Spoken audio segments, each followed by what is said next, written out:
우리가 오늘 함께 은혜를 나누고자 하는 그 말씀의 제목은 바로 무엇을 물려줄 것인가?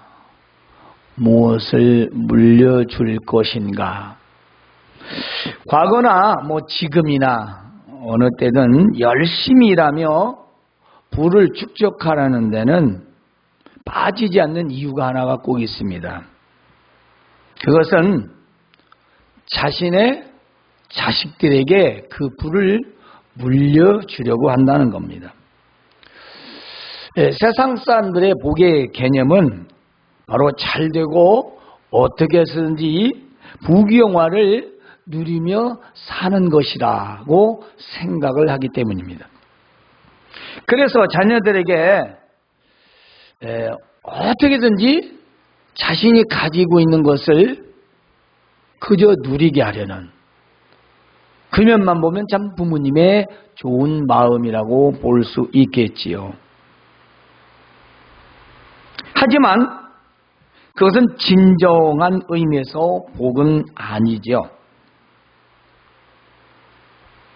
그러니까 자녀들이 복을 받게 하는 그런 삶을 살게 하려는 것이 아니라 그냥 자녀들에게 자기가 복이라고 하는 것을 물려주고자 하는 마음이죠. 여러분은 어떻게 생각하십니까? 그게 복일까요? 그래서 자신들이 애써 모은 재물들을 자식들에게 물려주지요. 그래서 결국 어떻게 됩니까? 자신의 노력이 없이 물려받은 그 재물이 어떤 결과를 가져오는가는 우리 너무도 잘 알고 있습니다. 자신들이 물려준 그 재물이 오히려 독이 되어 인생을 망치게 하고 있지 않습니까? 그러므로 우리는 내가 물려줄 것이 무엇일까요? 우리 신앙인들은 바로 믿음이라는 것입니다. 그 믿음으로 자녀가 복을 받게 하는 것입니다. 내가 재물을 주지 아니하여도 하나님이 재물을 주시고 내가 잘되게 하지 않아도 하나님이 잘되게 하시면 잘 되는 겁니다. 신앙인들도 물질의 복을 싫어할 사람은 아무도 없습니다. 당연합니다. 저도 물질을 좋아하지요. 하지만 구원과 영생의 복을 받은 우리는 차원이 다른 복을 받아야 하는 거지요. 그들은 수단과 방법을 가리지 않고 부를 쌓으려고 합니다. 그러나 세상의 모든 은금보화가 다 하나님인 것을 우리는 잘 알고 있습니다. 때문에 우리는 세상이 주는 복이 아니라 하나님께서 주는 복을 바로 누리도록 하는 것이 그것이 우리가 해야 할 일인 것입니다. 먼저 든 자들이요, 어른 된 자들이요, 자녀를 둔 부모들의 자세인 거지요. 성경에서 보면 하나님께 축복을 받아서 누리며 살았던 그런 조상 중에 우리는 아브라함을 잘 알고 있습니다. 아브라함은 족장이었고 수많은 땅을 가지고 있었으며 그의 자손들은 지금도 이스라엘에 있습니다. 역시 우리도 다 그의 믿음의 후손인 건 맞지요. 그런데 아브라함은 어떻게 해서 그러한 복을 누리게 되었을까요? 아브라함은 단지 하나님을 경외하고 하나님을 신뢰하여 하나님 말씀에 순종한 것밖에는 없습니다. 그분은 사업가의 기질이 있었고 유목민으로서 탁월했던 것은 아닙니다. 원래 유목민도 아니었고요. 그는 본토를 떠나서 친척들과 형제들을 떠나 정말 먼 곳으로 오게 된 것은 하나님께서 가라고 해서 온 것뿐입니다. 그리고 그가 하나님께로 인정받을 수 있던 것은 100세여던 그 아들 이삭을 그 한 산에 가서 제물로 바치라는데 주저없이 그 자식을 데리고 산으로 올라가 그 아들을 묶어 칼을 목에 겨누고 찌르려 할 때 하나님께서는 아브라함아 네가 나를 경외하는 줄을 내가 알았다. 그러니까 네 아들 독자에게 손을 대지 말라.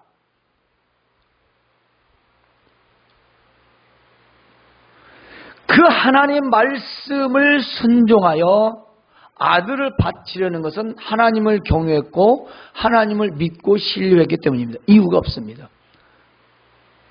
우리 히브리서를 보면은 아브라함은 내가 자식을 죽여도 하나님께서 도로 살렸을 줄 믿었다라고 기록이 되어 있습니다. 아브라함의 믿음은 단순한 것 같지만 굉장히 하나님을 신뢰하는 믿음이었습니다. 절대적 믿음이었습니다. 여러분, 우리가 아브라함의 믿음을 말할 때 여러 가지로 말할 수 있으나 간단히 말하면 절대적인 믿음입니다. 이 절대적인 믿음은 순종이죠. 어떤 이유가 없습니다. 하나님 말씀이면, 하나님 뜻이면 손해냐 이익이냐 이런 것 따지지 않습니다. 그것이 아브라함의 믿음이었습니다. 그랬을 때 그 아브라함의 믿음의 결과는 됐습니까?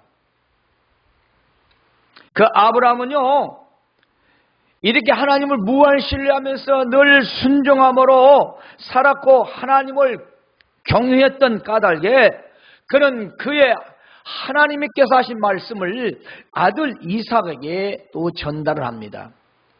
그리고 그 약속의 말씀을 이삭은 누구에게? 야곱에게. 야곱은 12아들들에게 하나님의 말씀을 대대로 전하게 됩니다.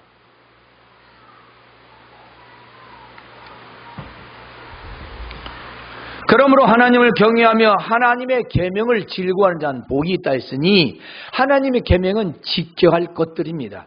지켜야 할 말씀들, 지켜야 할 율례와 법도죠. 우리 사람이 지켜야 할 규칙들입니다. 그 하나님께 말씀하신 것을 아브라함은 잘 준행했던 거지요. 본문에서는 이렇게 하나님을 경외하고 하나님의 계명을 크게 즐거워하는 자, 이거 크게 즐거워한다는 건 불평하지 않고 잘 따르는 걸 말합니다. 하나님 말씀을 좋아했다라는 거예요. 뭘 하라는데도 좋아하고 뭘 하지 말라는데도 좋아했다라는 거예요. 아, 이건 왜 하지 말라고 하는 거야? 이건 왜 하라고 하는 거야? 내가 지금 죽겠는데, 아니 나 하기 싫은데, 이런 게 없었다는 거예요. 그 뜻이 크게 즐거워했다라는 겁니다. 자녀들을 키우는 부모들은 대략 다 합니다. 거의 다 합니다. 자식이 부모의 말씀에 무엇을 시키든지 그저 좋아서, 하지 말라고 좋아서 하는 것과 저 좋은 것만 골라서 안 하고 저 좋은 것만 하지 않는 자식도 있어요. 여러분이 결혼을 하지 않으면 앞으로 와서 자식을 낳아보세요. 낳아서 길러보면 더도 말고 딱 12만 낳아서 키워보세요. 첫째, 숫자가 많으면 좋다. 다음은 하나님의 축복이 있다. 많이 낳으세요. 많이 낳는 게 하나님 뜻이니까. 저는 그때 당시 신앙생활을 잘 못해서 뭐 생활이 어렵기도 있지만 우리 때는 뭐 둘도 많다고 했으니까 둘도 많이 낳았다고 그랬어요. 그런데 생각해 보니까 지금 같았으면 막 줄줄이 막 좀 많이 낳았으면 좋았을 걸. 왜냐하면 하나님은 그의 자손들을 통해서 하나님의 뜻을 이루어 가시기 때문인 것입니다. 우리도 중요하지만 우리를 통해서 우리의 자손들이 잘 되기를 원하시고 그 자손들이 번성하고 축복을 누리며 살아가기를 하나님 원하시는 거죠. 그런데 오늘날 우리는 어떻습니까? 자녀를 낳지 않는 것이 마땅한 것처럼, 그리고 어쩔 수 없다는 것으로 변명되어 가고 있습니다. 적어도 그리스도인들의 생각은 아닙니다. 하나님의 뜻도 아닙니다. 그냥 세상의 흐름일 뿐입니다.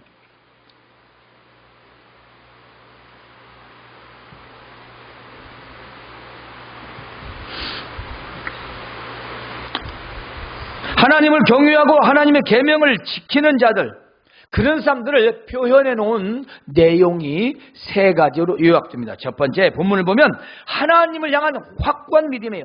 하나님을 경외하며 하나님의 말씀을 지키기를 좋아하는 자, 그 사람이 어떤 사람이냐? 첫째는 하나님을 향한 믿음이 확고하다. 절대로 흔들림이 없다. 굳세게 하나님께 마음을 완전히 정하여서 흔들리지 않는다는 것입니다. 어떤 경우에도 하나님을 신뢰하고 의리하며 절대로 변질되거나 흔들리지 않는다는 것입니다. 뿐만이 아닙니다.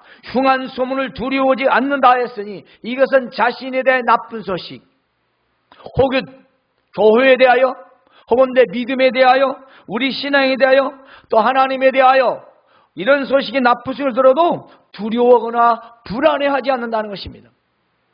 누가 하나님을 욕해도, 누가 예수님을 욕해도, 또 믿는 자들을 공격해도, 나를 공격해도 우리 신앙에 대하여 어떤 나쁜 소식을 들어도 결코 겁내거나 불안해하지 않는다는 것입니다.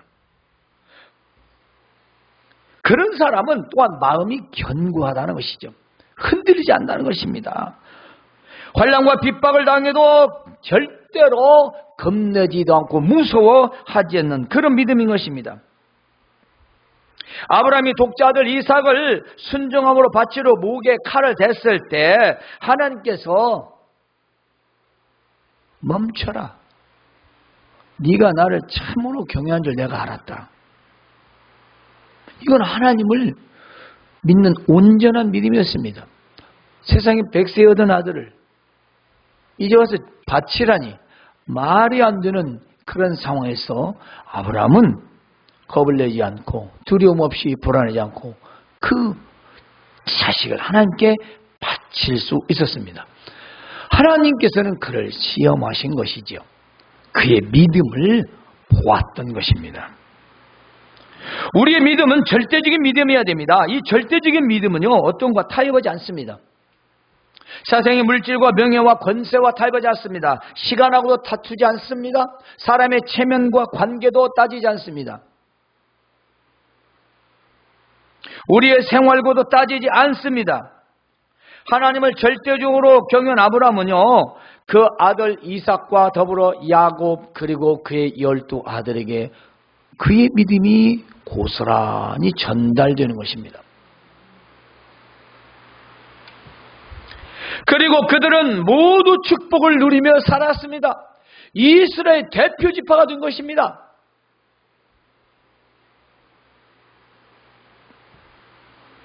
때문에 우리는 하나님을 향한 확고한 믿음이 되어야 합니다. 두 번째는 정직하고 올바르게 사는 것입니다.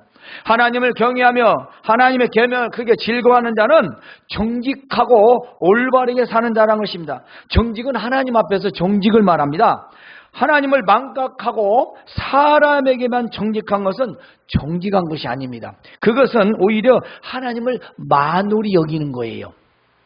그러므로 우리는 어떤 상황과 환경에서도 살아계신 하나님을 우리가 의식하며 하나님 앞에서의 삶을 살아야 합니다. 하나님을 생각하고 하나님을 의식하고 산다는 것은 참으로 정직하게 사는 거예요.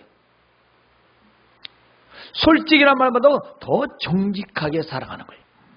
솔직한 것은 아주 큰 상급받을 성격입니다. 정직은요, 더 큰 상급을 받는 성품이에요. 이것은 하나님을 경외하고 그의 계명을 즐거워하기 때문이죠. 또한 정의를 행한다는 것은요, 하나님 앞에서 올바른 것을 우리가 행해야 하는 것입니다. 근데 하나님 앞에서의 올바름이 더 중요합니다. 우리가 사람 앞에서도 올바르게 사는 것이 당연하지만 하나님 앞에서는 숨길 수가 없는 것입니다. 그래서 내가 생각할 때에 옳은 것, 내가 생각할 때 옳은 거, 이것은 진짜 옳은 것이 아니에요. 즉, 이 말씀은 내가 생각할 때 옳은 것이 과연 옳은가라고 할 때 그 판단 기준은 하나님께서 보실 때 옳은가라는 기준입니다. 다른 말로 하나님 말씀을 통해서 내 생각이 맞는지 틀린지 옳은지 그른지를 스스로 점검해야 된다는 것입니다. 그것이 옳은 생각입니다. 왜냐? 우리는 틈만 나면 나를 위한 생각이에요. 내 형편과 처지에 따라서 다 두드러 맞추는 거예요. 짜맞추기를 퍼즐처럼 맞추는 거예요. 그리고 그걸 내가 옳아서 좋았다 이렇게 생각하는 분들도 많이 있습니다. 물론 내 뜻과 하나님 뜻이 잘 맞을 때도 있습니다. 전혀 없진 않죠. 때문에 더 문제입니다. 그것이 마치 다 맞는 것처럼 마치 목사는 모든 것이 다 옳다라고 생각하는 착각 속에 사는 사람들처럼, 목사라고 다 옳은 건 아니죠. 그 목사님의 생각이 말씀에 어긋나지 않아야 옳은 것이지, 하나님 말씀에 어긋나면 아무리 좋은 말, 아무리 정의롭고 아무리 바른 걸 할지라도 아닌 겁니다. TV에 어떤 분이 나와서 자기가 녹화를 해서 얘기하는 걸 기자가 다 내는데도 나는 그런 말 한 적이 없다라고 하는 걸 보고 너무나 참 부끄럽고 창피하고 화가 났어요. 아니, 녹화가 다 돼서 한 말을 보고도 나는 그 말을 한 적이 없다고 말하면 세상 사람들이 우리를 어떻게 보겠습니까? 그것이 버젓이 뉴스에 다 나와버렸어요. 얼마나 창피합니까? 그것도 한국을 대표하는 대표라는 사람이.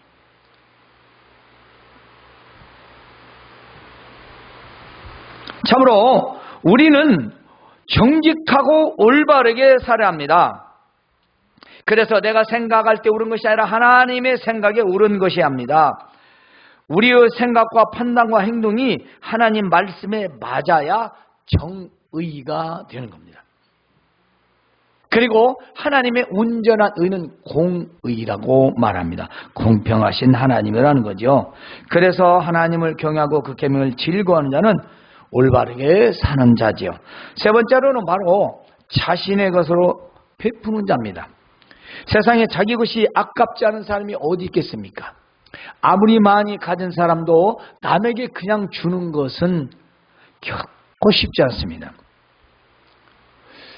얼마 전 한 미국의 대학에서 한 사람이 졸업생들에게 축사하면서 우리나라 또 이제 대략 한 478억을 학생들의 모든 대출을 다 갚아준다고 약속을 하고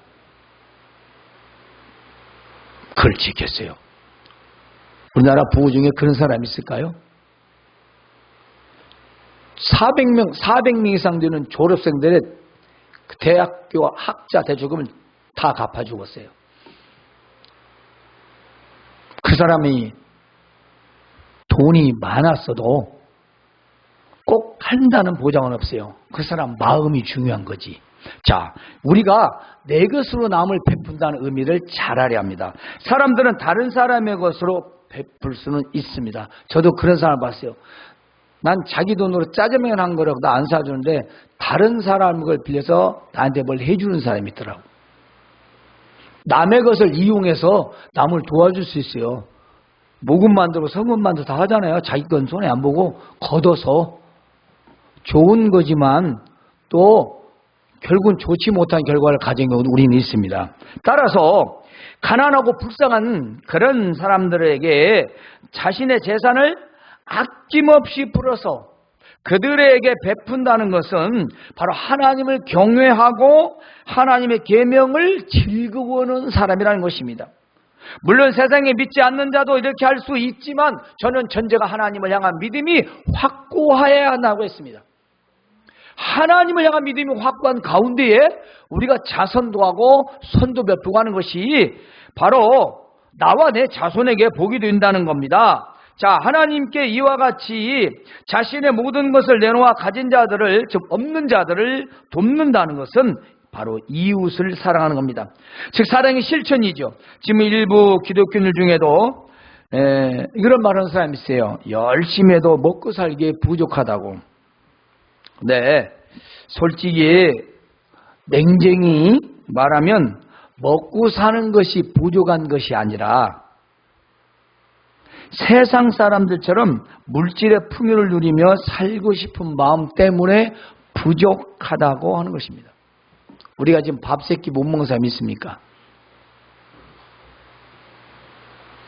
근데 왜 먹고 살기 힘들다고 하죠? 가보면 집안에 있을 거 다 있어요. 그리고 해외여행도 가요. 국내여행도 가요. 근데 뭐가 없어? 좋은 차 갖고 중간 정도 차야. 집은 있는데 한 3, 40평이 한 5, 60평으로 가야 돼. 아니면 8, 90평으로 가든가. 그래서 자꾸 레벨을 올려놓고 우리는 부족하다고요. 돈이 없으면 차를 안 사면 되죠. 돈이 없으면 빚어서 집을 안 사면 되죠. 그런데 그걸 두드러 맞춰놓고 내가 부족하다는 거예요. 그게 맞습니까? 없으면 안 쓰는 거죠.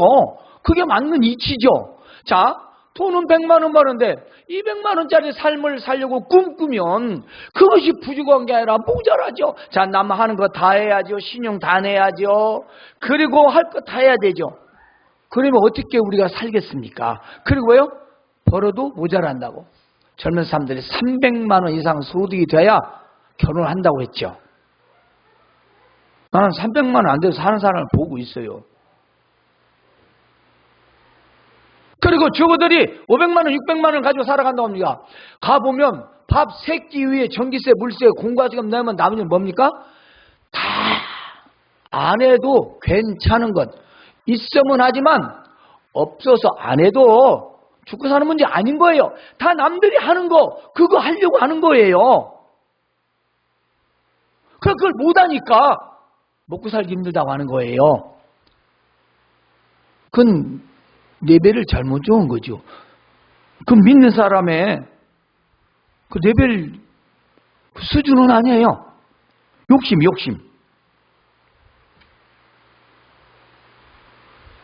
우리는 나에게 주어진 소득과 풍성한 일용할 양식에 감사하고 우리의 것을 나누어 가난하고 불쌍한 이웃들에게 베풀며 살아야 합니다.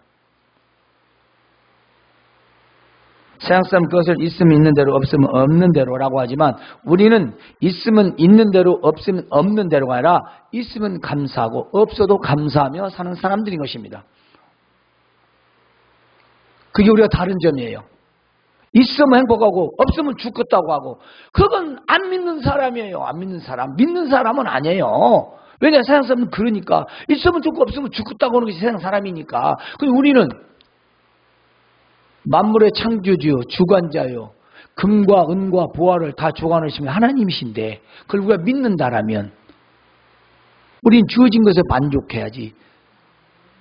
내 주어진 걸 과도하게 사용하려고 그래서 수입과 지출이 맞지 않는 그런 생활을 하면 우리나라에서도 분수에 맞지 않는다 그래. 분수에 맞지 않는다. 그 사람은 미래가 없어요. 그냥 하루살이로 살아가려고 해서 그냥 오늘만 살면 되는 그렇습니다. 그러므로 우리는 자신의 것에서는 있어서가 아니라 내게 주어진 일용할 양식 위에는 어떻게 하면 내가 헌신하고 봉사할 수 있을까? 내가 되면 가난한 자를 돕고 불쌍한 자를 도울 수 있을까? 그래서 그들에게 하나님의 뜻과 사랑을 실천할 수 있을까 하는 고민이 바로 자신의 것으로 베푸는 자의 바로 태도라는 것입니다. 션이라는 가수가 40몇 억을 기부를 했더만 지금까지 어마어마한 거예요.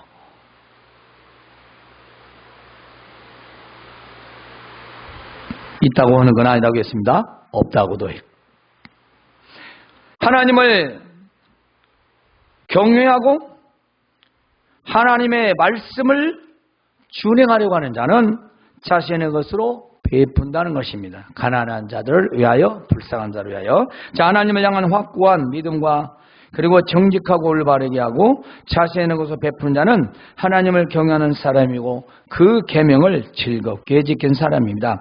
이처럼 하나님을 경외하고 그 계명을 즐겁게 지킨 자에게 복을 허락하셨습니다. 복은 여러분이 간단하게도 알 것 같아서 간단하게 설명할게요. 첫째, 자손이 땅에서 강성하고 복을 받네요. 자손이, 나뿐만 아니라 자손이 복을 받습니다. 자, 부귀영화가 항상 있을 것이다. 사람들에게 영원히 기억될 것이다. 원수들의 보응을 눈으로 보고 승리하게 될 것이다. 나의 대적도 다 하나님이 갚아줄 것이고 마지막 자신과 자손이 더욱 영화롭게 될 것이다. 뿔이 높아지리라 들리리라. 이 말은요, 나뿐만 아니라 나의 가문에서 굉장히 빛나는 위대한 인물들이 많이 나올 거라는 것입니다. 여러분은 자녀들에게 무엇을 물려주겠습니까? 돈을 물려주겠습니까? 신앙을 물려주겠습니까? 하나님의 복을 받게 할 것이겠습니까? 하나님의 복을 받지 못하게 하겠습니까? 그냥 자식들을 어떻게든지 그냥 자기대로. 그렇습니다. 이것은 오늘 기혼 자든 미혼 자든 우리 모두 공통적으로 다 드려야 할 말씀입니다. 그리고 부부 중에 누가 믿든지 안 믿든지 각각 해당이 되는 말씀입니다. 우리의 절대적 신앙이 나와 자녀와 후손에게 축복이 된다는 것입니다. 비록 자녀에게 물려줄 재물이 없을지라도 신앙을 유산으로 물려준다면 하나님은 반드시 그를 이 땅에서 크게 사용하시고 복을 아끼지 않으실 것입니다.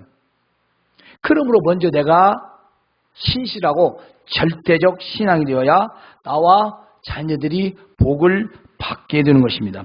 어떤 기독교인들은요, 자신의 신앙생활이 자녀들과 별개라고 생각하는 분들이 굉장히 많습니다. 즉 세상 말로 제 인생이 제가 알아서 살겠지, 또는 자기 복은 자기가 가지고 태어난다고 하면서 심각하게 생각하지 않습니다. 근데 여러분, 제가 지금까지 19년에서도 자식을 염려해서 신앙생활을 잘하는 사람은 그 자식이 잘 돼요. 근데 그 자식을 이해하지 않고 지가 알아서 믿겠지, 없습니다. 제가 예를 들어서 말씀드릴게요. 실례를요. 우리가 신약성경에 보면 갈라디아서 3장 9절에 그러므로 믿음으로 말미암은 자는 믿음이 있는 아브라함과 함께 복을 받느니라고 기록되어 있습니다. 이 말씀에는 무슨 말씀이냐? 아브라함처럼 믿으면 아브라함처럼 복을 받는다, 그 말이에요. 아브라함은 순종의 믿음이라고 했잖아요. 하나님을 경외하는 믿음이었습니다. 하나님 말씀에 순종하는 믿음, 그거밖에 없어요. 근데 그의 삶은 어디였습니까? 놀라운 축복의 삶이었습니다. 성도 여러분, 하나님을 향한 확고한 믿음과 정직하고 올바르게 살고 자신의 것으로 베푸는 신앙을 자녀들에게 물려주십시오. 이 신앙은 나와 자녀들이 대대로 축복을 받으며 살게 되는 것입니다. 그러므로 우리는 다시 한번 마음에 깊이 생각하고 새겨야 합니다. 나는 무엇을 물려줄 것인가? 신앙을 물려줄 것인가? 세상의 것을 물려줄 것인가? 참으로 자녀들이 하나님을 복을 받게 하고 싶은가? 그러면 여러분의 신앙을, 참신앙을 반드시 물려주기 바랍니다. 이것은 부모의 마땅한 신앙적 책임이에요. 그래서 몽학선생도 나온 거예요. 왜 그렇게 규칙을 따라 신앙생활하도록 그랬을까요? 과거에 그 율법에 따라, 그 율법이 그를 가두는 것 같지만 후에는 몽학선생이 필요 없게 될 때, 그때는 몽학선생이 길잡이가 되는 거예요. 그래서 어려서는 법대로 하라고 하는 거예요. 신앙생활도 처음에서는 법대로 하라는 거예요. 그것이 그를 인도해 주기 때문에. 그러나 그것이 없으면 그는 반드시 자기 스스로 살게 되어 있는 것입니다. 하나님을 의지하지 않죠. 또 부모가 될 사람들이 잊지 말아야 할 말씀입니다. 이제 실화를 소개합니다. 이게 시계는, 이 실화는 굉장히 잘 알려져 있는 내용이죠. 우리가 알다시피 조나단 에드워드의 그 가문의 이야기입니다. 조나단 에드워드는 물론 프린스턴 대학교 총장을 지냈고, 또 그는 세계적으로 알려진 그런 17세기에 또 아주 칼빈주의 신학자였습니다. 우리가 오늘날 이 개신교가 태어난 모토라고 볼 수 있겠죠. 하나님을 경외하기를 사랑하라. 그는 이것을 어릴 때부터 아버지 목사님으로부터 들었습니다. 하나님을 경외하고 이웃을 사랑하라. 교훈을 받고 자랐는데요. 자, 어떤 사람이 이 조나단 에드워드 그 후에 후손을 추적해서 그의 200년을 조사했습니다. 그런데 조나단 에드워드는 하나님의 삶, 즉 하나님을 삶의 첫 번째 우선순위로 하고 살았답니다. 그러니까 완전히 헌신된 신앙인이었죠. 그리고 그는 경건한 아내를 맞이해서 결혼했습니다. 그래가지고 1394명의 후손들을 두었는데요.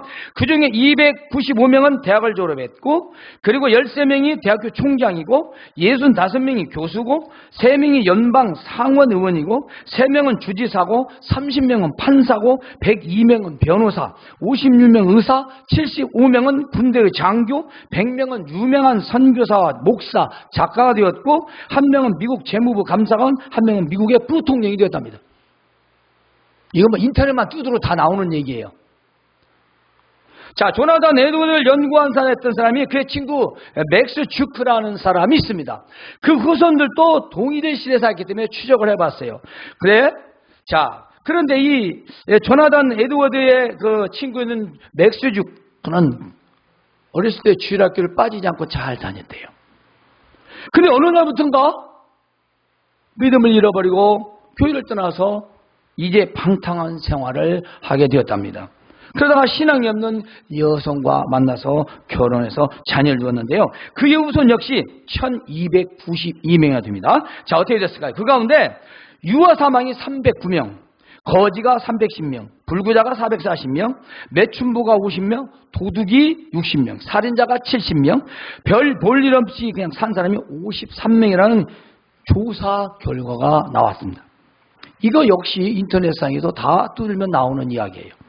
이 두 가게의 믿음의 가정이 얼마나 중요한가를 우리가 실제로 볼 수가 있습니다. 그러면 조나단 에드워드의 가문의 그 부는 과연 이거 어디 있을까요? 그들이 연구한 박사 학위를 받은 6명이 내린 결론이 뭐냐? 독실한 신앙이다. 아무리 조사를 해봐도 독실한 신앙의 원인밖에는 없다. 아무것도 없다라는 거예요. 이 동시대에 살았던 두 사람이 두 세대가 지난 후에 비교해 보니까 그것들은 너무나도 다른 삶을 살고 있었습니다. 하나님을 경외하며 믿었던 경건한 에드워드의 자손은 하나님께 복을 받았고 즉 그 자손은 제대로 된 사람을 찾아보기 어려웠다는 것입니다. 누군가 비교 대상을 왜 그렇게 했느냐라고 물을 수 있을 것입니다. 그럼 이번에는 미국의 왕실이라 불리는 명문가 중에 명문가 케네디 가문을 한번 예로 보겠습니다. 잘 들어보세요. 자, 여러분들도 동감되는 분 있을 거예요. 자, 케네디가는 아일랜드 출신이랍니다. 케네디 대통령의 증조부인 패트릭 케네디가 굶어 죽지 않으려고 1848년에 미국으로 이민을 갔습니다. 그는 미국에서 위스키통은 다 아시죠? 술. 예, 위스키통을 만드는 사업을 시작했는데 그건 부자가 되지 못하고 일찍 죽었어요. 그의 아들 조지프 매트릭 케네디는 가난을 이겨내고 억척스럽게 돈을 모아서 술집을 차렸습니다.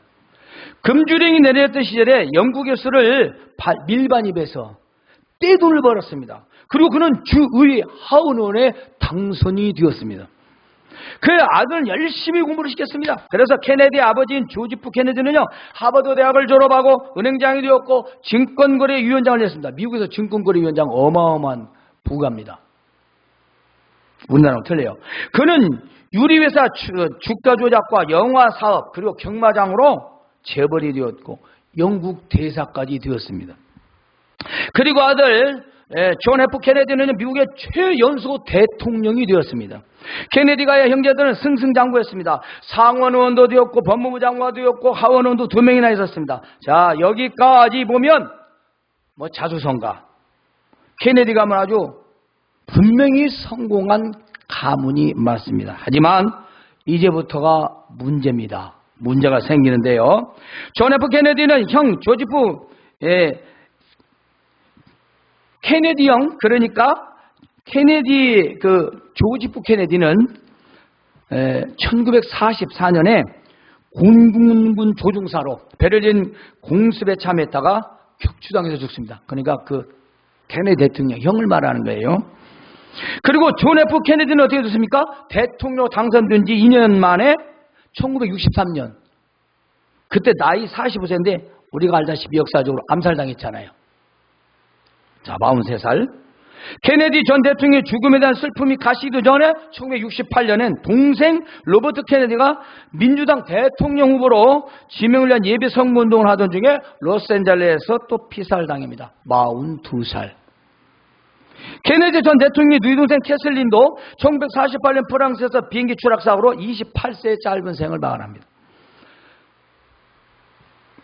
또 케네디 아들 데이비드는 28세 때 1984년입니다. 얼마 안 돼요.